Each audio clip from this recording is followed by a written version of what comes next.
Hello, fellow targeted individuals. Many targeted individuals which have been subjected to warrantless surveillance and enhanced surveillance have reported a dramatic decline in targeting from Israelis, LGBT, transgender, Mexicans, veterans, army assets, elderly seniors, and so on.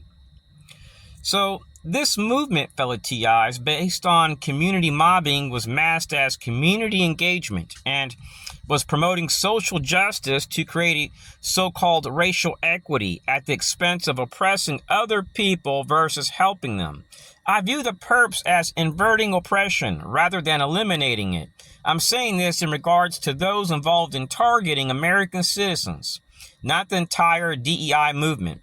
My assumption is that the terror/risk threats utilize faulty intelligence, some going to fusion centers, schools, intelligence agencies, university-based community engagement programs, and federally funded initiatives to utilize social sanctioning tactics, exclusion tactics, and ideological policing tactics, often under the guise of countering extremism, promoting social justice, and ensuring equity. This information sharing, fellow TIs, led to select people being targeted as threats, like marginalized people, whistleblowers, and the activist. If my assumptions are correct, fellow TIs, this movement poses a substantial terrorism risk threat to our society and has been utilized as a tool for social engineering and also black ops to meet political objectives being pushed, which essentially requires violence pushed by forces which are clandestine, which work with the corporate sector and outsource this activity. Now, was this movement mostly a CIA-led movement? I'm unsure. It appears that DEI has its roots in schools, the corporate sector, progressive politics, not a shadowy foreign cabal, but a combination of elitist organizations and business groups which push this death cult agenda for social engineering and profit, also to promote hidden agendas. I don't believe this movement was solely pushed by Israelis or BlackRock or the United Nations. I share this, fellow TIs, because in the past I've documented in prior states highly unusual encounters, and I'm not talking about a few hundred or 1,000 or 2,000 encounters. I've been in this since 1996, and my videos show Israelis, LGBT, corporate sector partners, active duty military, sheriff associations, educators, 8A business vendors, civic groups. The roots of diversity, equity, and inclusion, also known as DEI, can be traced to a combination of Marxist thought, feminist theory, and liberation theology, though its modern implementation into universities has been shaped significantly by postmodernist and leftist ideologies. Here's a breakdown of its intellectual and ideological foundations. DEI draws from Marxist thought based on systematic oppression. Its focus is on redistributive justice and dismantling hierarchies. Some key connections include class struggle. DEI reframes Marxist class struggle into identity-based oppression, replacing economic class with race, gender, and other marginalized identities. The push for equal outcomes, mirrors Marxist principle, from each according to his ability to each according to his need. Like Marxism, DEI challenges neutrality, arguing that societal structures inherently favor dominant groups, which requires ideological intervention. Feminist theory, particularly intersectionality, is central to DEI.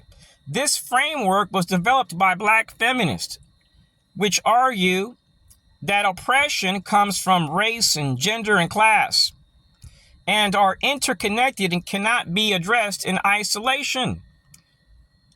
Marxist feminists argue that patriarchy and capitalism must both be dismantled.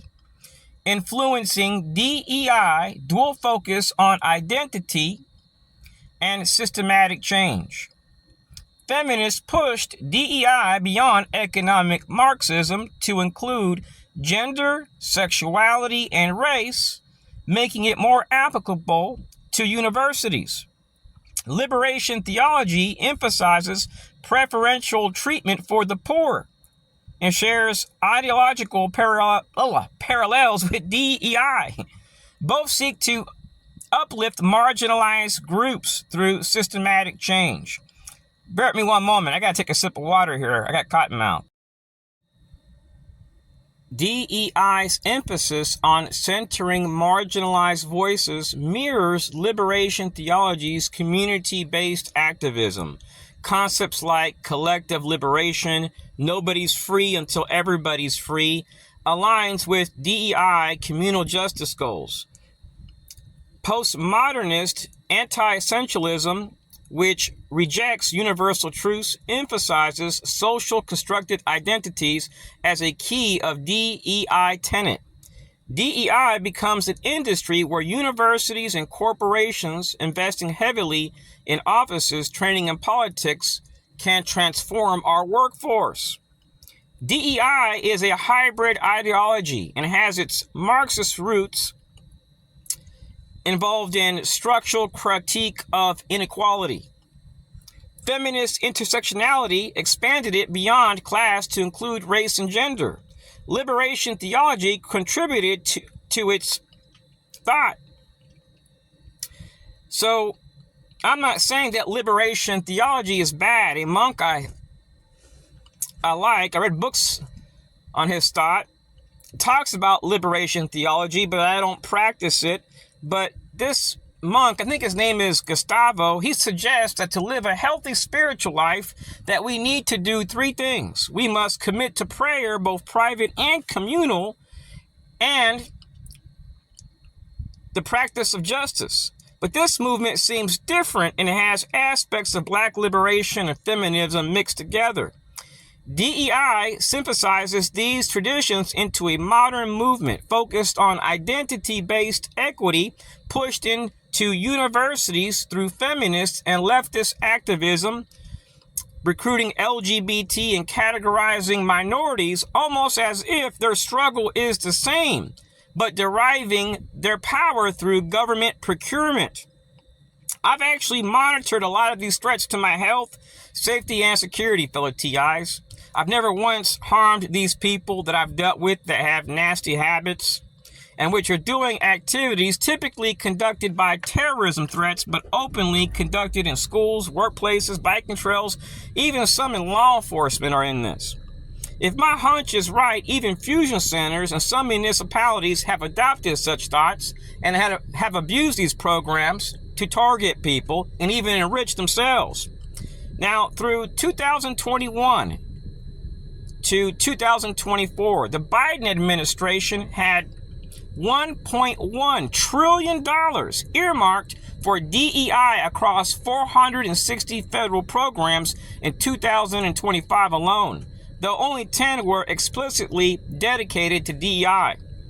DEI's origins and intersectional goals emerged from the Civil Rights Act of 1964, which targeted racial discrimination, but later expanded to include gender, disability, and other identities under pressure from feminist and LGBT communities, which sometimes overshadow racial justice narratives with corporate DEI funds, bundled into gender-focused training rather than addressing racial wage gaps or police violence. While DEI was born from racial justice movements, its expansion has included gender, disability, people being able to take showers with the opposite sex. Critics contend that feminist DEI initiatives sometimes dilute racial justice, but supporters stress that intersectionality is key to addressing overlapping oppressions. The tension reflects broader societal struggles to balance universal equity. While ideas involving anti-bias training and racial justice are good things to promote, The DEI movement, in my opinion, fellow TIs, has turned into something of more of a freak show. Critics argue that DEI became a neoliberal management strategy to exploit diversity for profit, not justice. While I made this video, I had one of these pouches in my mouth. If you're trying to quit smoking, these are great products to use because they have 8 milligrams, 4 milligrams, and 2 milligrams. They may have 6 in some places. So I want to let TIs know that I in no how promote hatred towards feminists, socialists, communists. No, I don't do that. I don't promote that like some sick people do. Some people, fellow TIs, are so consumed with hate that they want to hurt other people to meet their political objectives. Kind of like some of these anarchists, which are going around burning stuff down. Remember during the George Floyd riots, over $2 billion in property was burned down. And anarchists and fringe groups started attacking people. When people start utilizing violence to meet political objectives, then they have become what I refer to as a national security threat or homeland security threat or a domestic terrorist. You don't see that in the TI community. Now, I do not click with about 95% of TIs, potentially even higher. And the reason why is because the only thing that I really talk about is enhanced surveillance. I don't have a microchip in my asshole. There's no satellite beaming me and putting voices into my head. I don't use drugs. I don't hear voices. My thing is just talking about things that I can back up with video evidence, not just allegations and rumors. Now, I have shared a lot of different things online on different channels, which shows my targeting. And sometimes I do share things which are based on hunches or assumptions, which are derived from people which are court subject matter experts and people which have worked for our intelligence apparatus and which have declared that their agencies have at one time targeted people in the same exact way many of us have been targeted. At one time, fellow TIs, I could simply park my car and the enemy would drive in a black SUV, come over here, maybe 100 yards, exit the vehicle, and just stand there wearing suits looking at me. You know why? Because the enemy didn't want me to enjoy my environment. There's nobody out here. But for the enemy, they seen it as an opportunity to make it where I would not enjoy my environment. They weren't here to stop terrorism or crime. And if you're being harassed in stores and you're noticing street theater, like I did in Texas and even here in Florida, that typically always goes back to contractors, fellow TIs. My thing, fellow TIs, is just saving up money and looking at other countries where I can live at, like Nicaragua. I may even go as far as Venezuela, and so on. The enemy does not want you to enjoy the moment. It's for that reason why some targets are harassed during the middle of a meal, or when they're finishing their meal, when they're paying their bill, when they're entering into a place at a church, hotel, hospital, airport, when they're overseas. You cannot trust any aspect of our government unless their thing is supporting the Constitution. At one time, fellow TIs, I was having extreme problems with the group of veterans and local CIA assets and Citizens Corps partners in Texas. I went to DOJ, but DOJ, instead of investigating, treated the perpetrators as if they were gold and supported them. Kind of like those involved in the Epstein case. You're never going to see those files. It's a matter of national security. First, they say, oh, we have a list. Now there's no list. I'm not anti-government, but I'm suspicious of anything tied to the government.